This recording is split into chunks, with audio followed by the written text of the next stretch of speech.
I'm exhausted, and we're just getting started.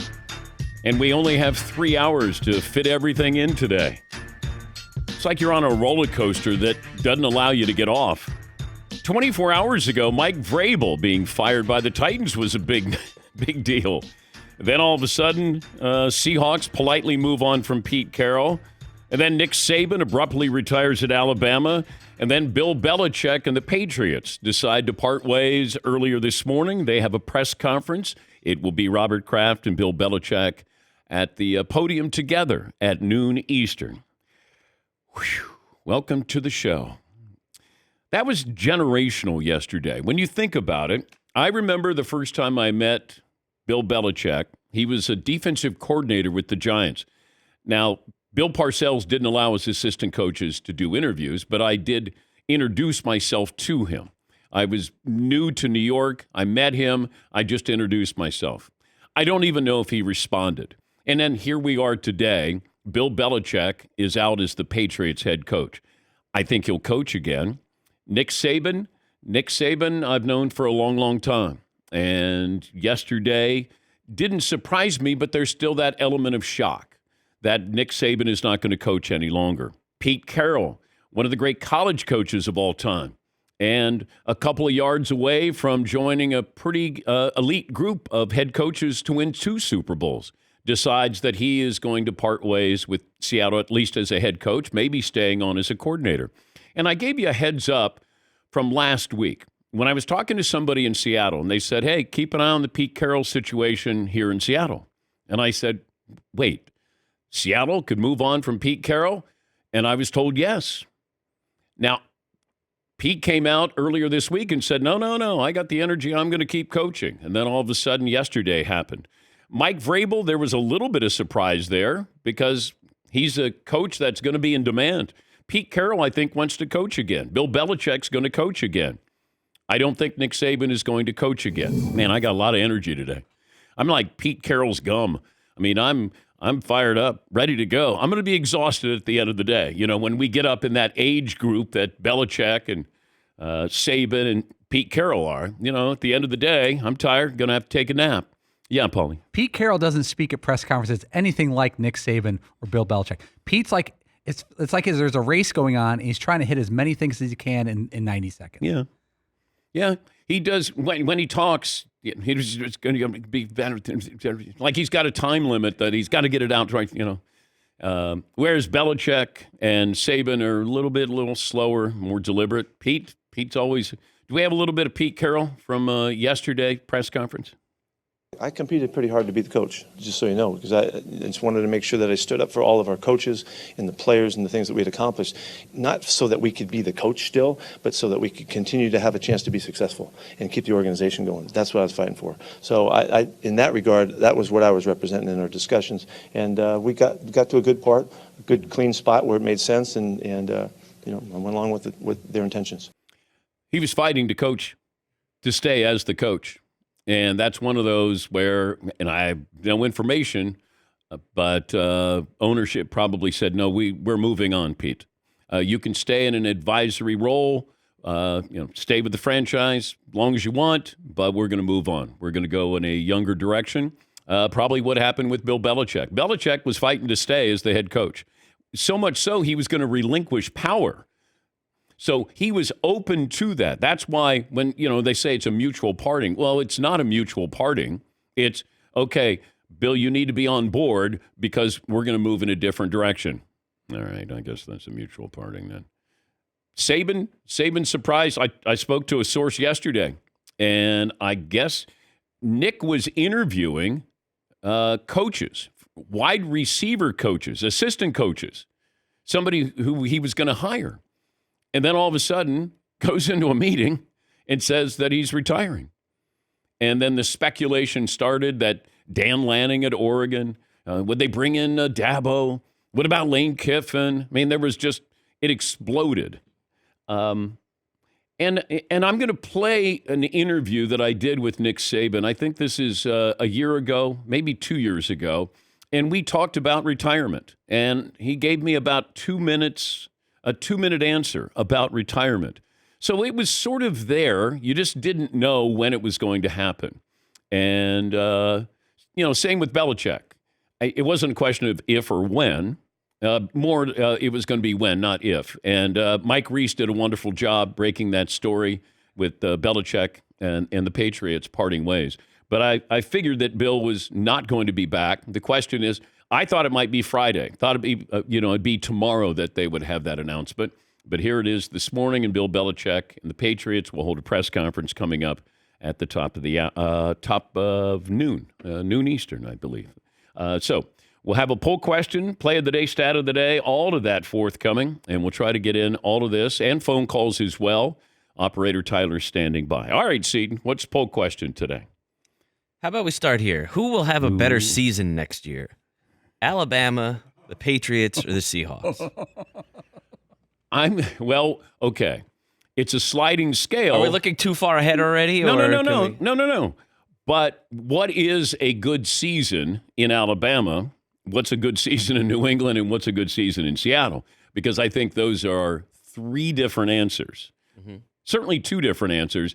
Alabama, if they lose 2 games, probably didn't have a great season. If New England makes the playoffs, they had a great season. Seattle didn't make the playoffs this year. If they make the playoffs next year, that would be a good year. So I would say sliding scale, Alabama's expectations just a little more heightened than the other ones. But, okay. It's a slimmer margin for Yes, them. it is. Yeah. Yes, it is. Yeah. Okay. Yes, all right. Who would you most want to have beers with? Bill Belichick, Pete Carroll, Nick Saban. Okay.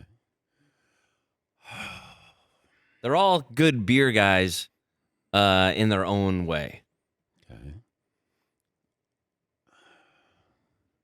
You walk into a bar, Dan, and there's 3 guys sitting at one corner. One guy's at one corner, one guy's at the other corner, the other guy's in the middle. Who are you sitting next to, Dan? Okay, so Vrabel is not in this. It's just those 3. I mean, with all due respect to Mike Vrabel, he's not any of those 3. He's yet. not. No. But I might want to have a beer with Vrabel over everybody else. Like, I don't know if the Titans are going to have a better season than all 3 of those teams, but I don't really care either.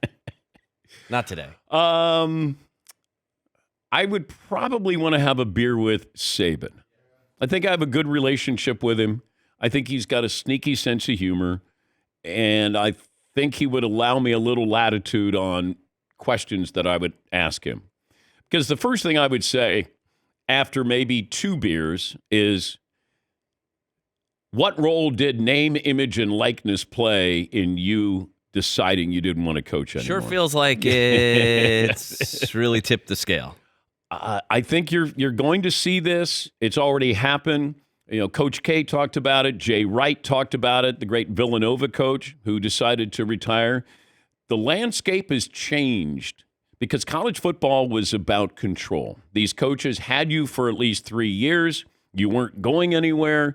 Now, all of a sudden, where you go, how long you stay, how much you make, are you playing? I'm not happy. I'm transferring. That is going to probably limit the coaching careers. Guys staying at one place or even staying in the business for a long time, because they do talk about how you get on the practice field or get on the football field in a game. That's where, that's what you love. But the other stuff, that'll drive you out of the business. And I think that's what happened with Nick Saban. Because now we can't just bring in kids, promise them everything, and replace them as we wish. Yeah. When maybe we got a 5-star now and a 4-star, we promised them that they were going to play, and then now they're able to do what they want and have more control over their lives, and I just can't coach that way. Yeah. I mean, those aren't the exact words of Nick Saban, but they could be. Maybe his feelings. I thought that Maybe his feelings. Yeah, name, image, and likeness, and the transfer portal, and what it's going to do to these coaches and how long you stay. Because now going to the NFL with the uncertainty of the NFL, at least there's structure there. You're not recruiting, You don't have to worry about name, image, and likeness. Somebody decided to give these kids some control over their lives, and now I just can't do this anymore. Once again, that's good. That's good saving, by the way. That is. You got to time it. It's a rhythm. Yeah, right around here, that Coke bottle. Yeah. Slide off.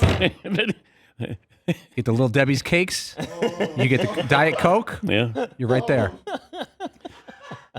I feel like I'm trapped in a 30 for 30 episode here. Yeah. I do. It's like, do you remember that day when all of this happened? And, all of a sudden you're going, wow, it's like a pinball machine here. Wait, what just happened? Wait, what just happened? Wait, what just happened? Yeah, boy. We live with hyperbole. The newest thing is always the best thing or the latest thing. But it's really clear that you could say 2 of the 5 greatest football coaches of all time are done in the past 24 hours. If I said top 5 of all time football, I didn't say college or pro. Both. It's clear that those 2 are in there. Yeah. I really don't even think there's much of a debate. You could say, oh, there's Lombardi or Shula, Bear Bryant, blah blah blah. But you couldn't take these guys out of it. It's almost that clear. That's how big it feels. One more question for you, and you talk to a source. Do you think Nick Saban made his decision in his head, or maybe thought about it, and then went to his wife and said, "I'm doing this," and purposely went in yesterday, told no one, so no one could talk him out of it? I don't know, because when I spoke to as soon as I heard the news, I called a source of mine, and I said, "What? No heads up?" And he said, "We didn't get a heads up." And I go, "Really?" He goes, "No. He was interviewing candidates for wide receiver coach position." But I first thing I asked was health. That's what I want to know. I said, "Is this health related?" And I was told, as far as my source, the information he had, he said no. He said, I just think that he got tired, and that his last victory was against Georgia. They won the SEC title. They were a couple of plays away from maybe playing for the national championship. So going out on a high note, but also, my source was trying to just sort all of this out of how it happened, when, who knew, because he said probably the athletic director, they knew for a little while to get to this point, but that's where nobody else knew anything about it. And the reporter for ESPN who broke the story? Mike Reese. No. Oh, Saban. Chris Lowe. Yeah. I'm sorry. Yeah, Chris Lowe. Yeah, congratulations to him breaking that story. And then Mike Reese breaking the story with Bill Belichick. But yeah, just trying to sort this out and understand. I get the Belichick thing, but Saban, I think the ancillary things about college football and being a coach probably drove him out of the game. Now, I don't know how much longer he would have stayed, and also they had, it was like a factory. You were getting these players. You didn't worry about anybody outbidding you. Then all of a sudden, Georgia came out of nowhere. And it's like, Kirby Smart knows what you do, Nick, and he's going to do it and do it better than you. When Saban spoke to the boosters in Birmingham, and he was talking about, we need to spend more because A&M is buying all their players. Now, he didn't mean to have it be translated the way it came out, that he's accusing A&M of cheating or whatever. It was more of, hey, in our house here, we got to spend more. And that was the first inkling that I had of, wow, all right, now all of a sudden, you can't just coach football. Because if he coaches football, he has no problems, just like Belichick. But, Belichick wasn't getting players. Who wanted to go to New England to play? Nobody did. When Brady was there, because Brady's there, we can win a championship. So you had a golden ticket. Bill doesn't have that anymore. And Saban has Georgia right there. And they're not leaving. And they're out Alabama. But he did beat them. His last win was against Georgia for the SEC title. And you beat Auburn. Previous game. Makes it easier. Not bad.